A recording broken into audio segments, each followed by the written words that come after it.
দেড় দশক পর ঢাকা ইসলামাবাদ দ্বিপাক্ষিক বৈঠক কাল সব বিষয়ে আলোচনা চায় সরকার। ৭১-এর গণহত্যার স্বীকৃতি কাটবে স্থবিরতা, মত বিশ্লেষকদের। আন্তর্জাতিক ফোরামে সহযোগিতা এবং আঞ্চলিক সহযোগিতার প্রশ্নে সহযোগিতা বৃদ্ধি করার একটা সুযোগ আছে। বাংলাদেশের ট্রেড ইনভেস্টমেন্ট রিলেটেড বিষয়গুলিও পাকিস্তানের সাথে অনেক ক্ষেত্রেও বেগবান করা সম্ভব। মার্কিন শুল্ক স্থগিতে দেয়া প্রতিশ্রুতি ক্রয় নীতির সাথে সাংঘর্ষিক বলছেন অর্থনীতিবিদরা। ব্যবসায়ীদের মত বিকল্প হাতে ছিল না। আর্থিকভাবে বলেন, সামাজিকভাবে বলেন, এই মামলা আমাদের জীবনকে তছনছ করে দিয়েছে। লক্ষ লক্ষ টাকা নষ্ট হইল, মান সম্মানগুলো, কর্মক্ষেত্র নষ্ট হইল। ফ্যাসিস্ট আমলে সর্বমোট 7টি মামলার আসামি হয়েছিলাম, যেগুলো প্রত্যেকটাই ছিল মিথ্যা মামলা। হয়রানির মামলা থেকে এখনো রেহাই পাননি বহু রাজনৈতিক নেতাকর্মী। আদালতে ঘুরে দুর্বিষহ জীবন, পদক্ষেপ নিচ্ছে রাষ্ট্র, জানালেন প্রসিকিউটর। ঝিনাইদহের হরিণাকুণ্ডুতে ৩৩টি বিদ্যুতের খুঁটি রেখেই প্রশস্ত করা হয়েছে সড়ক। কয়েকটি দুর্ঘটনায় ক্ষুব্ধ স্থানীয়রা, পিলার সরাতে উদ্যোগী প্রশাসন। ৫ বছরেও শেষ হয়নি টাঙ্গাইলের কাজীপাড়া ব্রিজের কাজ। দুর্ভোগে হাজার হাজার মানুষ। আবার ইজারা দিয়ে কাজ শেষ করার আশ্বাস। পাকিস্তানের বালুচিস্তানে ফের সন্ত্রাসী হামলা, বোমা বিস্ফোরণে ৩ পুলিশ সদস্যের প্রাণহানি, আরও ১৮ জন গুরুতর আহত।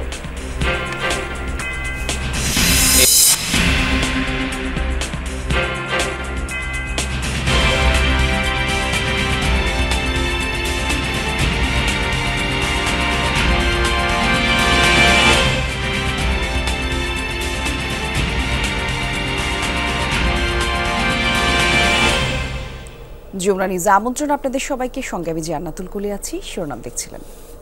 দেড় দশক পর আগামীকাল পাকিস্তানের সাথে দ্বিপাক্ষিক বৈঠকে বসছে বাংলাদেশ। ফরেন অফিস কনসালটেশন বা পররাষ্ট্র সচিব পর্যায়ের এই বৈঠকে দ্বিপাক্ষিক স্বার্থ সংশ্লিষ্ট সব বিষয়েই কথা হবে, এমনটা আশাবাদী সরকার। বিশ্লেষকরা বলছেন, স্থবিরতা কাটিয়ে ইসলামাবাদের সাথে স্বাভাবিক যোগাযোগ রাখতে হবে। পাশাপাশি ৭১-এর সম্পদ ফিরে পাওয়া, গণহত্যার স্বীকৃতি এবং বিচার, একই সাথে আনুষ্ঠানিক ক্ষমার বিষয়টি নিশ্চিত করলে গতি পাবে দ্বিপাক্ষিক সম্পর্ক। জাতিসংঘ সম্মেলনের ফাঁকে পাকিস্তানের প্রধানমন্ত্রীর সাথে আনুষ্ঠানিক বৈঠক করেন প্রধান উপদেষ্টা ডক্টর মোহাম্মদ ইউনূস। সে সময় তাকে পাকিস্তান সফরের আমন্ত্রণ জানান প্রধানমন্ত্রী শেহবাজ শরীফ। আওয়ামী লীগের পতনের পর গতি আসে ঢাকা ইসলামাবাদ সম্পর্কে। আগস্টেই প্রধান উপদেষ্টার সাথে সাক্ষাৎ করেন পাকিস্তানের হাইকমিশনার। ২০১০ সালের পর এবার আনুষ্ঠানিক বৈঠকে বসছেন দুই দেশের পররাষ্ট্র সচিব। বৃহস্পতিবারের এই বৈঠকে ডিপ ফ্রিজে চলে যাওয়া সম্পর্কের অমীমাংসিত সব বিষয়ই আলোচনা করতে চায় ঢাকা। উনি আসছেন, আমরা ওনার সাথে অনেকে আমাদের সাথে যে মিউচুয়াল ইন্টারেস্টের যে বিষয়গুলো আছে সবগুলো বিষয়ে কথা হবে। আমাদের ফরেন পলিসি হচ্ছে প্রো বাংলাদেশ। বাংলাদেশের স্বার্থ যতটুক ভাবে অক্ষুণ্ণ রাখা যায় ডিপ্লোম্যাসিতে, আমরা সেটাই করছি। বৈঠকের ফলাফল যাই হোক না কেন, সেটি যে আবার শুরু হচ্ছে তাকেই ইতিবাচকভাবে দেখছেন বিশ্লেষকরা। এই যে 15 বছর পর এটা আবার শুরু হতে যাচ্ছে, আমার কাছে মনে হয় যে সেটাই সবচেয়ে গুরুত্বপূর্ণ একটা বিষয়। আন্তর্জাতিক ফোরামে সহযোগিতা এবং আঞ্চলিক সহযোগিতার প্রশ্নে সহযোগিতা বৃদ্ধি করার একটা সুযোগ আছে। পরিবর্তিত আন্তর্জাতিক সম্পর্কে পাকিস্তানের একটা গুরুত্বপূর্ণ ভূমিকা আছে এবং বাংলাদেশের ট্রেড ইনভেস্টমেন্ট রিলেটেড বিষয়গুলিও পাকিস্তানের সাথে অনেক ক্ষেত্রেও বেগবান করা সম্ভব। সচিব পর্যায়ের বৈঠকের পর এ মাসের শেষ সপ্তাহে ঢাকা সফর করবেন পাকিস্তানের পররাষ্ট্রমন্ত্রী ইসহাক দার। স্বাধীনতার আগে বাংলাদেশের সম্পদ আটকে পড়া পাকিস্তানিদের ফেরানো ছাড়াও গণহত্যা স্বীকার করে দায়ীদের বিচারের মতো অনেক ইস্যু এখনো অমীমাংসিত আছে। আনুষ্ঠানিক ক্ষমা চাওয়ার জনদাবিও। পাকিস্তান এক সময় পর্যন্ত ক্ষমা চাওয়ার জন্য, আনুষ্ঠানিকভাবে ক্ষমা চাওয়ার জন্য প্রস্তুত ছিল, এই ইঙ্গিতটা পেয়েছিলাম। এখন ধরুন, যদি তারা এই বিষয়টাতে আনুষ্ঠানিকভাবে সে দায়িত্বটা নেয়, তাহলে আমি মনে করি যে সম্পর্কটা সহজ করতে একটা বাধা দূর হবে। যেখানে 15 বছর ধরে কোনো রকম আলাপ আলোচনাই হয় নাই, সেখানে একেবারে শুরুতে এই সমস্ত বিষয়গুলো নিয়ে আসলে আলাপ আলোচনা বেশি দূর আগাবে না। সুতরাং আমাদেরকে অপেক্ষা করতে হবে যে কখন একটা ভালো মুহূর্ত আসে যখন এই ধরনের অমীমাংসিত বিষয়গুলি তুলে ফেলা যায়।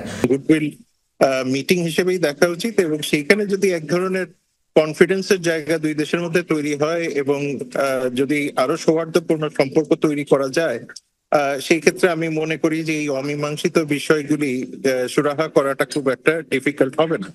ভারতের সাথে সম্পর্কের টানাপোড়েন আর চীনের সাথে ঘনিষ্ঠতা বৃদ্ধি এসব নিয়ে কূটনীতিতে চ্যালেঞ্জ বেড়েছে ঢাকার। সেই সাথে যুক্তরাষ্ট্রের ট্রাম্প প্রশাসনের নানা পদক্ষেপও চিন্তার খোরাক যোগাচ্ছে।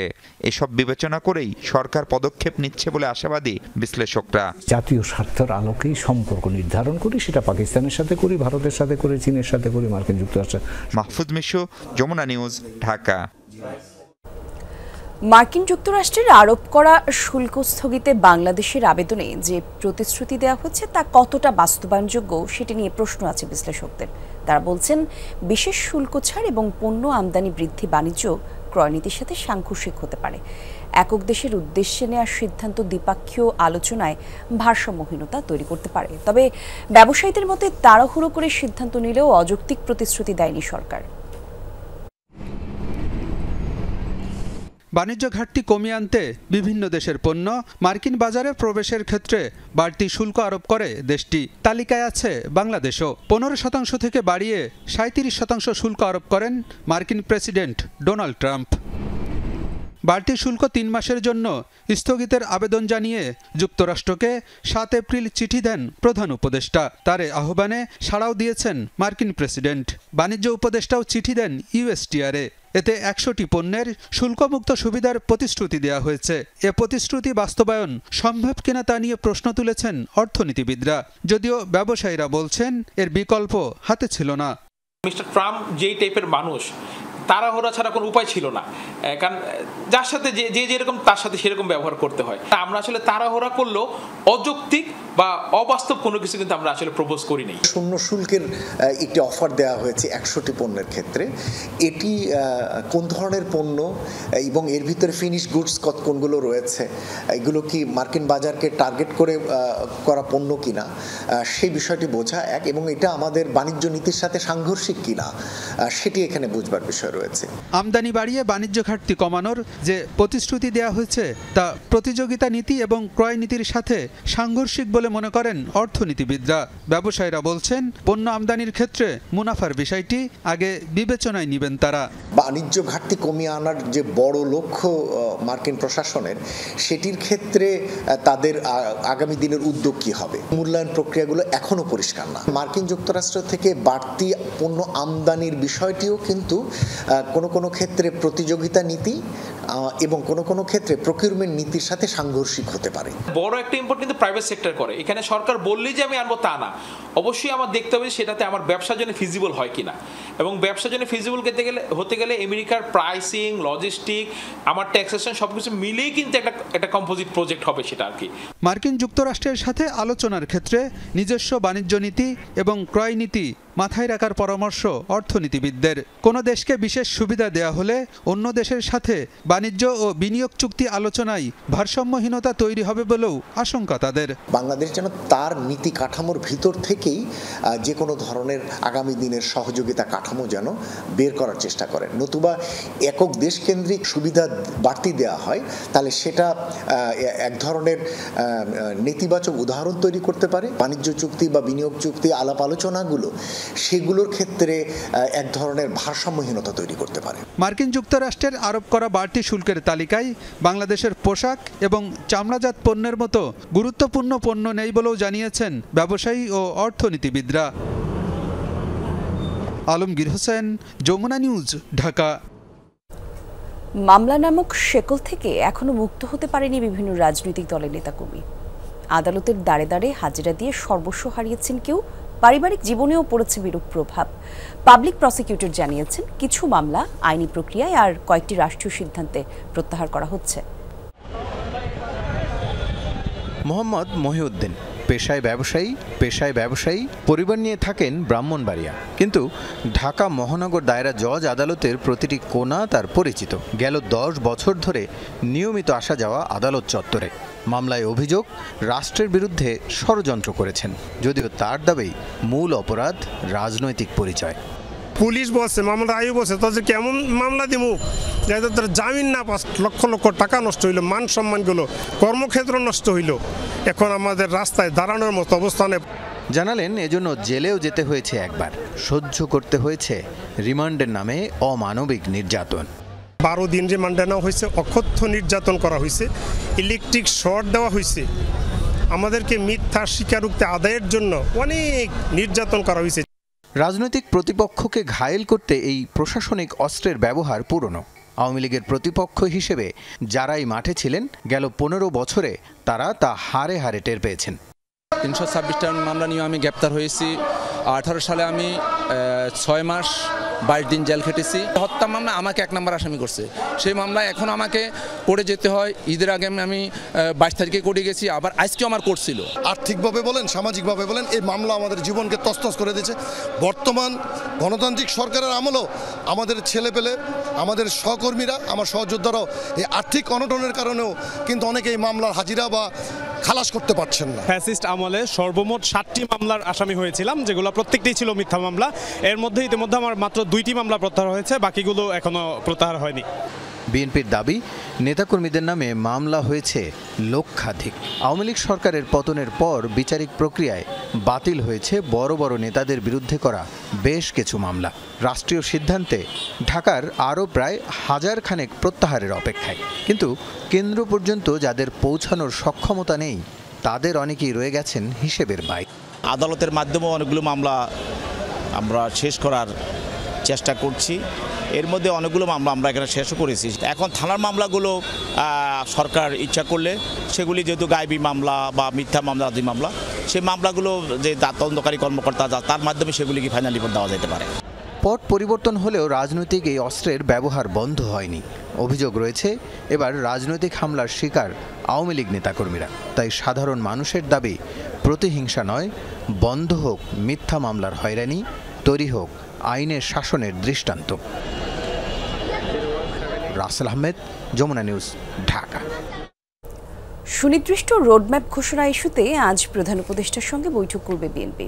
এর আগেই মঙ্গলবার রাতে দলটির সর্বোচ্চ নীতি নির্ধারণী ফোরাম স্থায়ী কমিটি বসেছিল আলোচনায়।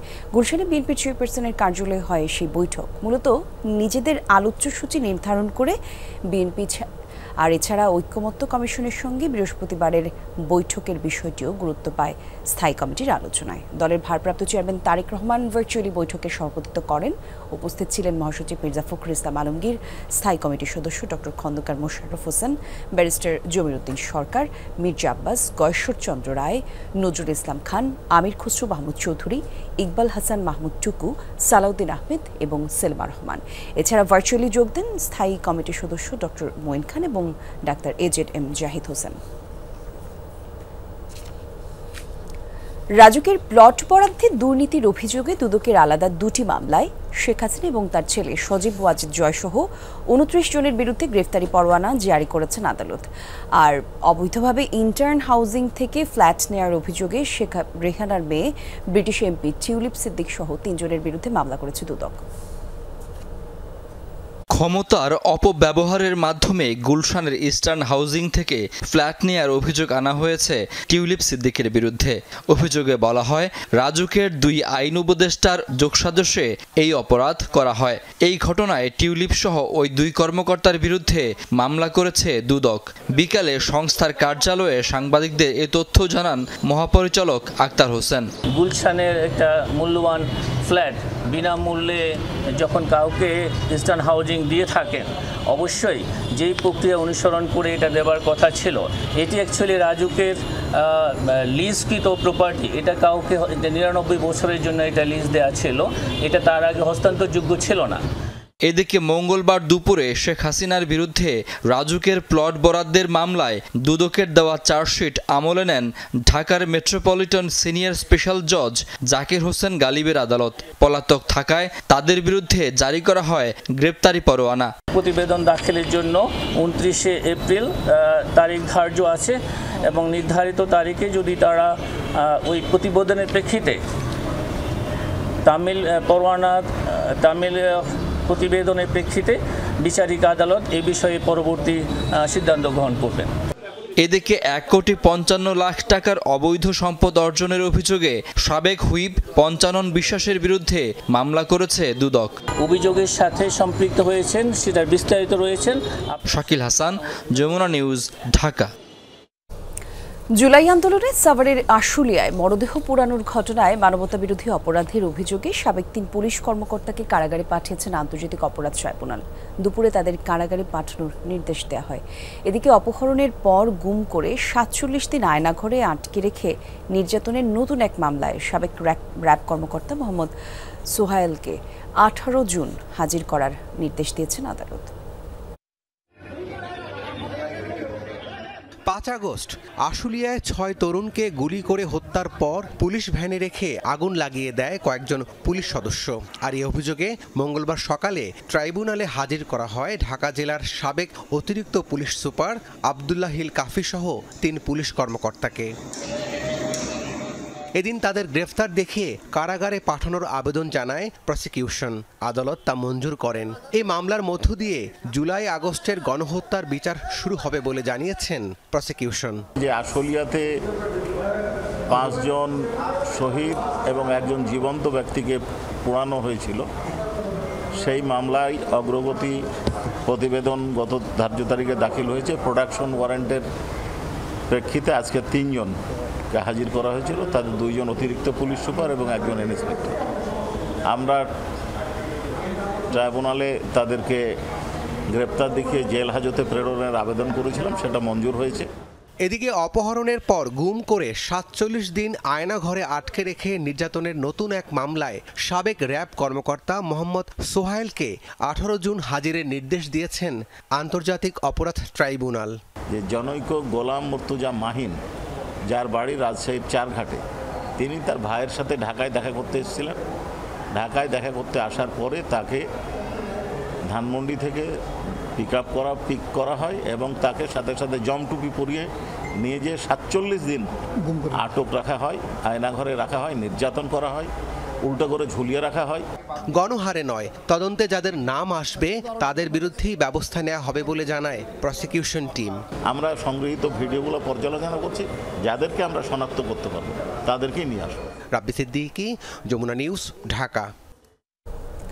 বান্দরবানের দুর্গম পাহাড়ে শিশু কিশোররাও শিখছে গিটার।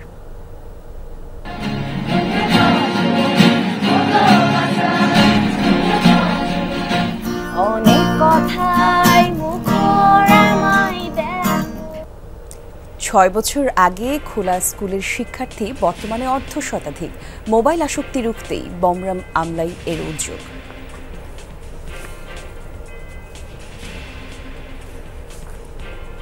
অবসর সময়ে গিটার প্র্যাকটিস করতে পারি, এক্সট্রা কারিকুলামে অ্যাক্টিভিটি করতে পারি। আমার গিটার বাজাইতে ভালো লাগে কারণ গিটার বাজানোর আমার ছোটকাল থেকে শখ ছিল। আগে আমি অনেক দুষ্টামি করতাম, বাবা সেজন্য আমাকে একটা গিটার কিনে গিটার ক্লাসে ঢুকাই দিয়েছে। মোবাইল থেকে একটু দূরে সরা এবং সময় যে ফ্রি টাইম আছে, স্কুলের পাশাপাশি যে ফ্রি টাইম আছে ওটাকে কাজে লাগান। আর এই নিয়ে সংবাদের শেষে থাকবে বিশেষ আয়োজন। বিতর্কিত বিশেষ ক্ষমতা আইনের ব্যবহার বেআইনি নয় মন্তব্য করেছেন স্বরাষ্ট্র মন্ত্রণালয়ের দায়িত্বপ্রাপ্ত প্রধান উপদেষ্টার বিশেষ সহকারী খোদা বক্স চৌধুরী। তিনি বলেন, শুধু মেঘনা আলম নয়, আরও কিছু ক্ষেত্রে এই আইনের ব্যবস্থা নেওয়া হয়েছে। অন্যদিকে স্বরাষ্ট্র উপদেষ্টা বলেন, মেঘনা আলমকে গ্রেফতারের জন্য ডিবি প্রধানকে অপসারণ করা হয়নি। এ সময় সরকারের 5 বছর ক্ষমতায় থাকা নিয়ে বক্তব্য তার নয় বলেও দাবি করেছেন তিনি। বলেছেন, এটি জনগণের কথা।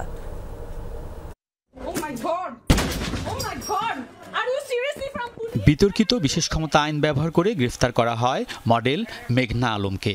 এ নিয়ে প্রশ্ন তুলেছে আন্তর্জাতিক মানবাধিকার সংস্থা অ্যামনেস্টি ইন্টারন্যাশনাল। রিট হয়েছে আদালতেও।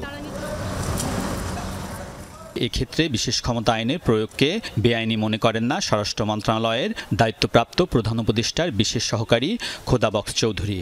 আইন শৃঙ্খলা কমিটি সংক্রান্ত কোর কমিটির বৈঠক শেষে তিনি বলেন, আইন আছে বলেই বিশেষ আইন ব্যবহার হচ্ছে। এই আইন তো ব্যবহার হচ্ছে, এই আইন যে ব্যবহার হচ্ছে না তা তো না। এই একটা ক্ষেত্রেই তো আইনটা ব্যবহার হচ্ছে তা তো না, এটা বেআইনি কাজ তো না। তবে একটা জিনিস নিশ্চিত যে প্রচলিত আইনেই ব্যবস্থাটা নেওয়া হয়েছে, এখানে কারোর প্রতি বেআইনি কোনো আচরণ করা হয়নি। মেঘনা আলমের ঘটনাকে কেন্দ্র করে ডিবি প্রধান রেজাউল করিম মল্লিককে সরানো হয়নি বলে দাবি করেছেন স্বরাষ্ট্র উপদেষ্টা। না এই সব কোনো ঘটনাকে কেন্দ্র করে না, এইটা একটা নর্মাল প্রসেস। উনি হয়তো অসুস্থ আছে বা অন্য কোনো কিছু আছে। স্বরাষ্ট্র উপদেষ্টা এ সময় দাবি করেন প্রধান উপদেষ্টার 5 বছর ক্ষমতায় থাকা নিয়ে বক্তব্য তার না জনগণের। জনগণ বলছে, আমি তো কিছুই বলি নেই। ওখানে আপনার সাংবাদিকরা ছিল, এরা শুনছে, এরা বলছে, আমি তো কিছুই বলি নেই। সরকার তো বলেই দিছে যে ডিসেম্বর থেকে জুনের ভিতরে। আমার ওই তো ওইটার বলার কোনো প্রশ্নই ওঠে না। চট্টগ্রামের ডিসি হিলে পহেলা বৈশাখের আগের দিনে অনুষ্ঠানে বাধা ও হামলার ঘটনা কাঙ্ক্ষিত নয় বলেও মন্তব্য করেছেন স্বরাষ্ট্র উপদেষ্টা। ঘটনাটা না ঘটেই উচিত ছিল, বাট যেহেতু ঘটে গেছে, এখন ভবিষ্যতে যেন এই ধরনের ঘটনা না ঘটে এই জন্য আমরা চেষ্টা করব। চৈত্র সংক্রান্তি এবং বাংলা নববর্ষ শান্তিপূর্ণভাবে উদযাপিত হয়েছে দাবি করে স্বরাষ্ট্র উপদেষ্টা বলেন, আইন শৃঙ্খলা পরিস্থিতি এখন উন্নতির দিকে। আপনারা ভালো থাকেন, দোয়া করি। আল্লাহ হাফেজ। আলমগীর স্বপন, যমুনা নিউজ, ঢাকা। আবার উত্তপ্ত খুলনা প্রকৌশল ও প্রযুক্তি বিশ্ববিদ্যালয় কুয়েট। ভিসির পদত্যাগের এক দফা দাবিতে আন্দোলনে নেমেছেন শিক্ষার্থীরা। তালা ভেঙে হলে হলে অবস্থান নিয়েছে তারা। সোমবার রাতে সিন্ডিকেট সভার শেষে অনির্দিষ্টকালের জন্য বন্ধ শিক্ষা কার্যক্রম এবং হল আগামী মাসের শুরুর দিকে খোলার ঘোষণা দেওয়া হয়েছে। আর এছাড়াও গত ফেব্রুয়ারিতে সংঘর্ষের ঘটনায় 37 শিক্ষার্থীকে সাময়িক বহিষ্কার করা হয়। এসব সিদ্ধান্ত প্রত্যাখ্যান করে মঙ্গলবার বিক্ষোভ করেন শিক্ষার্থীরা।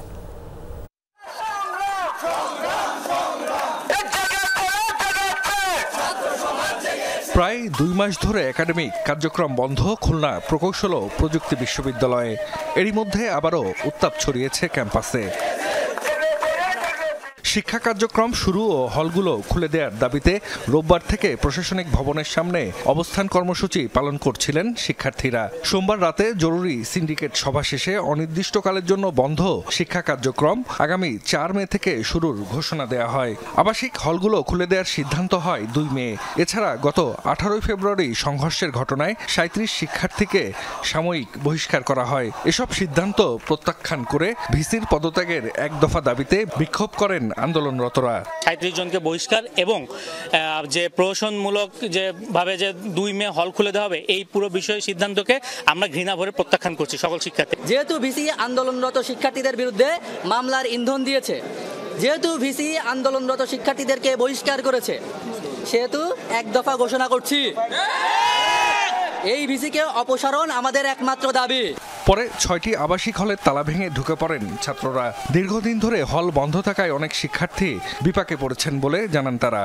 যতগুলো হল আছে সবগুলো হলের তালাই ভাঙবো, ঠিক আছে? এখনো আরো 4টা হল বাকি আছে, আমরা 4টা হলের তালা খুলে ভিতরে প্রবেশ করব। ঈদের পরে সমস্ত বাংলাদেশের সমস্ত ক্যাম্পাস খুলে গেছে, সমস্ত ক্যাম্পাসের ক্লাসগুলো শুরু হয়ে গেছে। তাহলে কুয়েটের এমন কি অবস্থা হয়েছে যে একেবারে 1 মাস পর একেবারে 4 তারিখে যে হচ্ছে ক্লাসগুলো খুলবে? হলের তালা ভেঙে শিক্ষার্থীদের ঢুকে পড়াকে বেআইনি বলছেন উপাচার্য। পদে থাকা না থাকার বিষয়টি সরকারের সিদ্ধান্তের উপর নির্ভরশীল বলেও জানান তিনি। এখন যদি ওরা ওইটা করে, এটা কাজটা বেআইনি হবে, এটুকু বলতে পারি যে কাজটা বেআইনি হবে। আমি জাস্ট সিন্ডিকেটে উপস্থাপন করবো। এখন সিন্ডিকেট যে সিদ্ধান্ত দিবে ওইটুকু আমি এক্সিকিউট করবো। আমি নিজে থেকে কোনো কিছু করতে পারবো। গত 18 ফেব্রুয়ারি কুয়েট শিক্ষার্থীদের সাথে বহিরাগতদের সংঘর্ষ হয়। এরপর আন্দোলনের মুখে 26 ফেব্রুয়ারি অনির্দিষ্টকালের জন্য একাডেমিক কার্যক্রম ও হল বন্ধ ঘোষণা করে বিশ্ববিদ্যালয় প্রশাসন। জাহিদ হাসান, যমুনা নিউজ। সরকারি কর্ম কমিশন পিএসসির সংস্কার এবং 46তম বিসিএসের লিখিত পরীক্ষার তারিখ পেছানোর দাবিতে মঙ্গলবার দিনভর বিক্ষোভ করেছেন পরীক্ষার্থীরা। 44তম ভাইভা শেষ করে 46তম বিসিএসের তারিখ ঘোষণার দাবি তাদের। পিএসসি থেকে সমাধান না পেয়ে প্রধান উপদেষ্টার দ্বারস্থ হন আন্দোলনকারীরা। শেষ পর্যন্ত প্রধান উপদেষ্টার বিশেষ সহকারীর সাথে সাক্ষাতের আশ্বাসে 9 ঘণ্টা পর কর্মসূচি স্থগিত করেন পরীক্ষার্থীরা। একদিকে চলছে 44তম বিসিএস এর ভাইভা, অন্যদিকে 45তম বিসিএস এর লিখিত পরীক্ষা শেষে ফলাফলের অপেক্ষা করছেন অনেকেই। এর মধ্যেই ঈদের আগে হুট করেই আগামী 8 মে থেকে 46তম বিসিএস এর লিখিত পরীক্ষার তারিখ ঘোষণা করে পিএসসি। মূলত এ নিয়েই আপত্তি, বিক্ষোভে নামেন পরীক্ষার্থীরা। বিগত কয়েকদিনের আন্দোলনের ধারাবাহিকতায় মঙ্গলবারও বেলা 12:30 থেকে পিএসসির সামনে জড়ো হয়ে বিক্ষোভ শুরু করেন কয়েকশো শিক্ষার্থী। 44-এর ভাইভা শেষ হওয়ার আগে 46-এর লিখিত পরীক্ষায় বসতে রাজি নন তারা। 44 বিসিএস এর পরে 46 বিসিএস নিতে হবে, এটা আমাদের একমাত্র দাবি। এভাবে মাঝখান দিয়ে পরীক্ষা নিয়ে আবার গ্যাপ রেখে আবার এভাবে আরেকটা পরীক্ষা নেওয়ার ওভারল্যাপিং করার কোনো প্রয়োজন মনে করতেছি না আমরা। পিএসসি প্রত্যেক বছর তাদের কখন বিসিএস হবে, কবে রিটেন শেষ হবে, কখন ভাইভা হবে, এটার একটা রোড ম্যাপ দেবে। সন্ধ্যা 7টা পর্যন্ত টানা 6 ঘন্টা ধরে পিএসসির সামনেই অবস্থান নেন তারা। এর মধ্যেই 7 সদস্যের একটি প্রতিনিধি দল গিয়ে কথা বলেন পিএসসির চেয়ারম্যানের সাথে, কিন্তু দাবি মানতে নারাজ পিএসসি। বারবার এটা নোটিশ দেয়, প্রজ্ঞাপন দেয়, এটা আসলে আমাদের প্রিপারেশনকে ক্ষতিগ্রস্ত করছে। 44-এর হিসাব শেষ করেই 45-এর রেজাল্টের বাস্তবায়ন করতে বন্দোবস্ত করতে হবে, 45-এর দেন 46-এর পরীক্ষা নিয়ে কথা বলতে হবে। ওনারা বারবার আমাদেরকে বোঝাচ্ছে যে প্রশ্ন ফাঁস হয়ে যেতে পারে, তো প্রশ্ন নিরাপত্তা দেওয়ার দায়িত্ব তো আমাদের না। পরে দাবি আদায়ে প্রধান উপদেষ্টার বাসভবন যমুনা অভিমুখে যাত্রা শুরু করেন পরীক্ষার্থীরা। তবে তার আগেই হোটেল ইন্টারকন্টিনেন্টালের মুখে আটকে দেয়া হয় তাদের। পরে পুলিশের পক্ষ থেকে আশ্বাস দেয়া হয় বুধবার প্রধান উপদেষ্টার বিশেষ সহকারী কথা বলবেন তাদের সাথে। এরপরেই স্থগিত করা হয় কর্মসূচি। আমাদের 5 জনের একটা প্রতিনিধি দল তেজগাঁও চিফ অ্যাডভাইজার স্যারের অফিসে, চিফ অ্যাডভাইজার স্যারের যিনি পার্সোনাল অ্যাসিস্ট্যান্ট আছেন ওনার কাছে গিয়ে আমরা কথাগুলো বলবো, স্মারকলিপি দিব। আরিফুর রহমান সবুজ, যমুনা নিউজ, ঢাকা। ধানমন্ডির জিগাতলায় চাঁদাবাজির অভিযোগে আশরাফুল ইসলাম নামে এক যুবককে আটক করেছে ধানমন্ডি থানা পুলিশ। জিগাতলায় ইবনে সিনা হাসপাতালের সামনে পার্কিং থেকে আশরাফুলকে চাঁদা তোলার একটি ভিডিও সামাজিক যোগাযোগ মাধ্যমে ভাইরাল। সেখানে জোর করে একটি প্রাইভেট কার থেকে চাঁদা আদায় করতে দেখা যায় তাকে। এ সময় ভুক্তভোগীদের হুমকিও দিতে দেখা যায় আশরাফুলকে। মঙ্গলবার রাতেই তাকে আটক করে ধানমন্ডি থানা পুলিশ, আর তার বিরুদ্ধে আইনগত ব্যবস্থা প্রক্রিয়াধীন।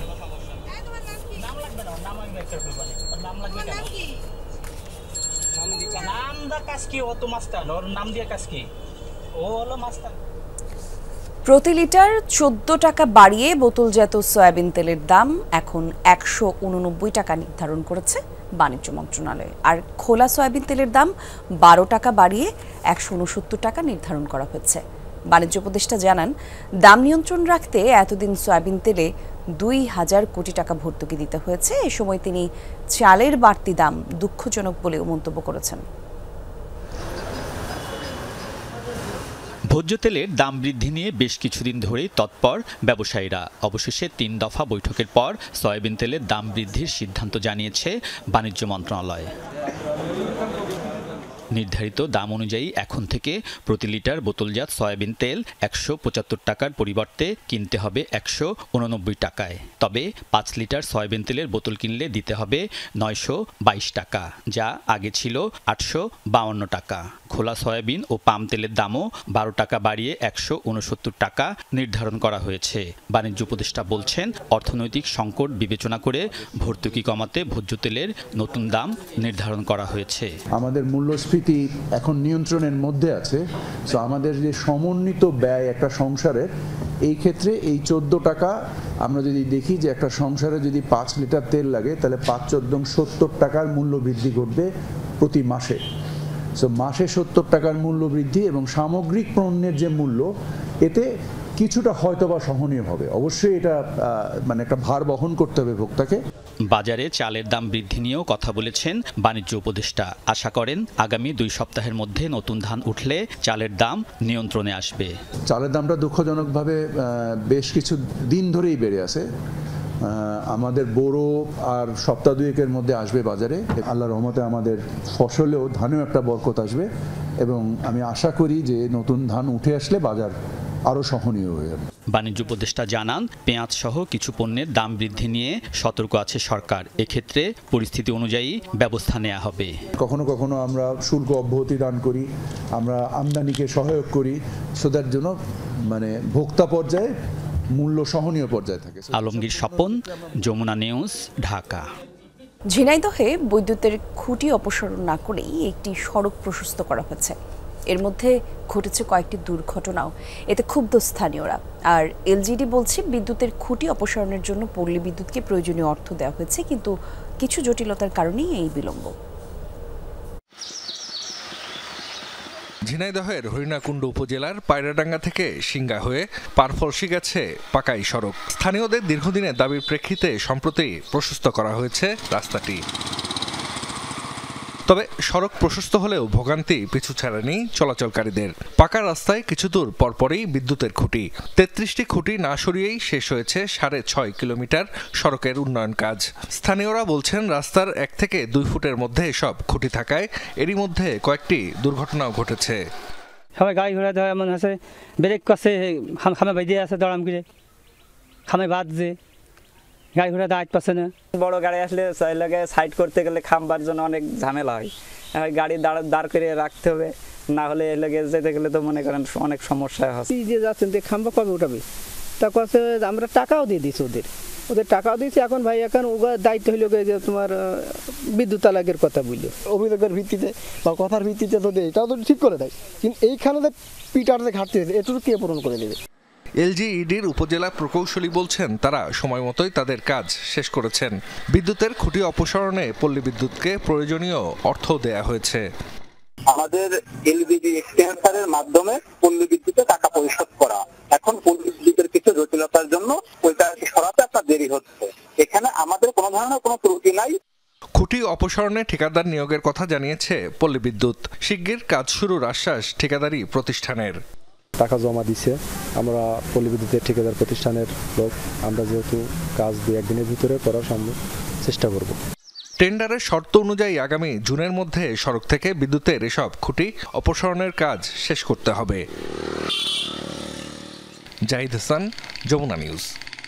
5 বছরেও শেষ হয়নি কাজিরপাড়া ব্রিজের কাজ।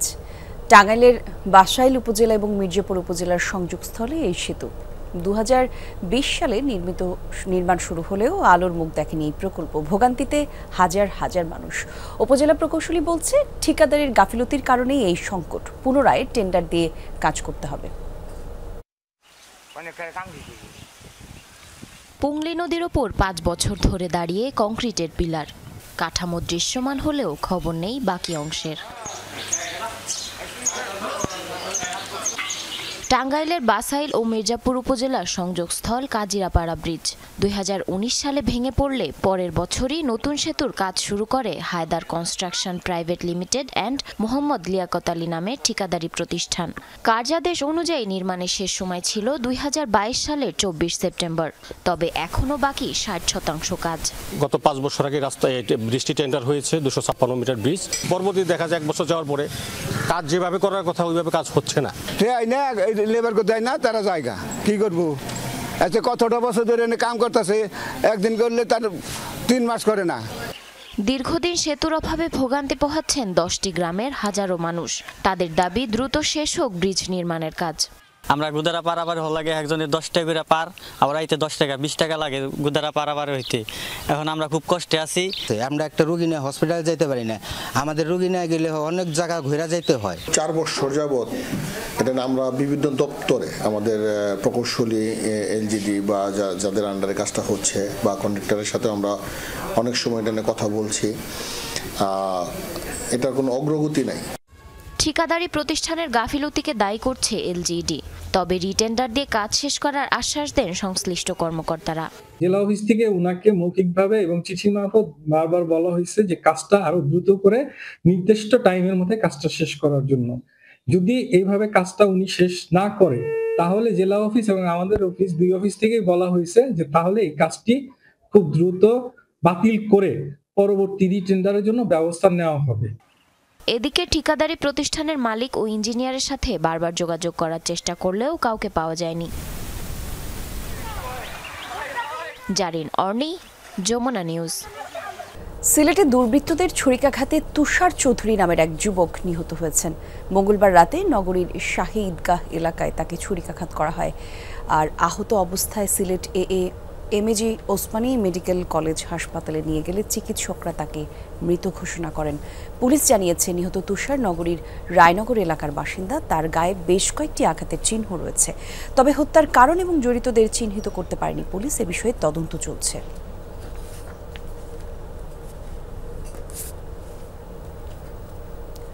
সাতক্ষীরায় কেমিক্যাল মিশ্রিত 200 কেজি অপরিপক্ক আম জব্দ করেছে গোয়েন্দা পুলিশ। মঙ্গলবার রাত 11টায় শহরের সঙ্গীতা মোড়ে যমুনা লাইন পরিবহন থেকে আমগুলো জব্দ করা হয়। কেমিক্যাল মিশ্রিত আম পরিবহনের দায়ে বাস কর্তৃপক্ষকে 10,000 টাকা জরিমানা করেন নির্বাহী ম্যাজিস্ট্রেট। বলেন, এক শ্রেণীর অসাধু ব্যবসায়ী আমে কেমিক্যাল মিশিয়ে তা বাজারজাত করছে। আর এমন খবর পেয়েই এই অভিযান পরিচালনা করা হয়। পরে জব্দকৃত আমগুলো নষ্ট করে ফেলা হয়।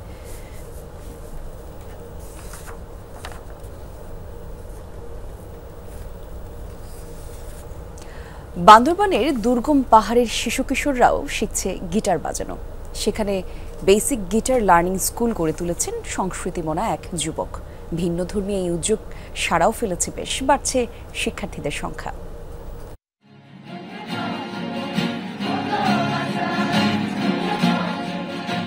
গিটারের টুংটাং বাজনায় সপ্তাহের 2 দিন মুখর থাকে বান্দরবান জেলা সদরের উজানিপাড়া। 2018 সালে 6 জন শিক্ষার্থী দিয়ে বেসিক গিটার লার্নিং স্কুলের যাত্রা শুরু। এখন শিক্ষার্থী অর্ধশতাধিক।